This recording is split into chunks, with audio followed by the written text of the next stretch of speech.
do të pritet edhe pak derisa të dorëzohet. Çfarë ka ndodhur?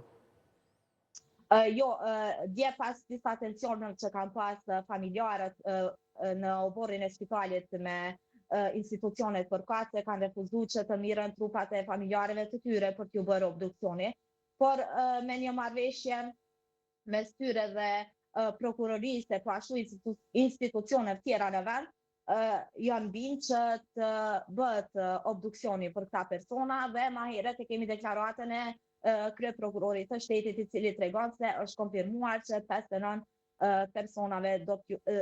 persona do t'i nënshtrohen obduksionit dhe pastaj do dalin me rezultate. Do me thonë familjarët janë pajtu që trupat e tyre t'i nënshtrohen obduksionit mjekologjik. Ndërkohë, nisur nga kjo ngjarje, Sarand është ndezur një debat në Maqedoninë e Veriut lidhur me situata të tilla të ngjashme. Pak kohë më parë, një spital mori flak në Tetov, një autobus gjithashtu doq. Këto janë 3 ngjarje në më pak se 3 vite shumë të rënda në Maqedoninë e Veriut, që shumë qytetarë humbasin jetën nga zjarret. Rreth 140 qytetarë kanë humbur jetën nga zjarret në Maqedoninë e Veriut. A ka patur deklarata nga autoritetet lidhur me këto raste, se çfarë po ndodh me këto zjarre masive që po marrin jetën e qytetarëve? Ka pas deklarata të shumta dhe gjithmonë prapo kthejnë ata ajo që thash më herët, se cila situatë përdoret për pikë politike dhe për të njëllosur njëri tjetrin, për t'ia gjuajtur faj njëri tjetrit.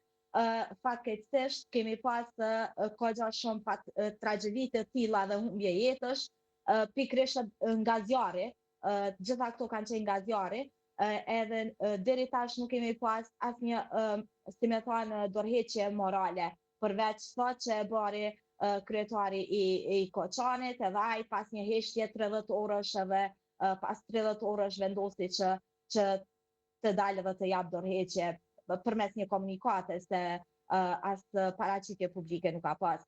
Po, këto fatkeqësisht janë tu përdorur tepër shumë për pikë politike, po masa ende nuk janë marrë. Na e dim, jemi dëshmitar të asaj se pavarësisht marrjes së licencës, nëse kthehemi te aksidenti i Besa Transit, ku humbën jetën shumë qytetarë, pavarësisht marrjes së licencës pronarit për të qarkullu, prapa i ka ndrruar emrin dhe ka marrë një licencë tjetër. Këto janë evidente, këto i dim të gjithë, po masa nuk është duke marrë kërkush.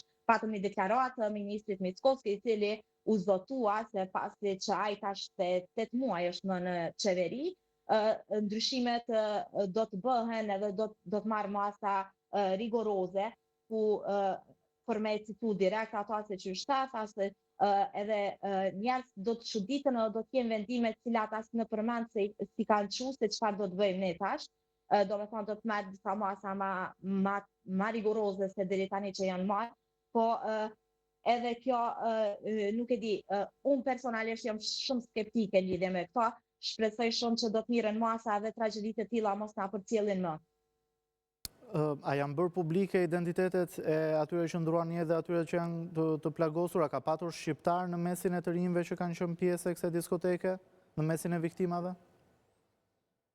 Jo, ndonë se ende nuk është bërë identifikimi i plotë i krejt viktimave, po deri me tani me informacione që i kemi nuk ka pas shqiptar në mesin e tyre. E qartë. Mirë, unë të falenderoj Saranda për gjitha informacionet që na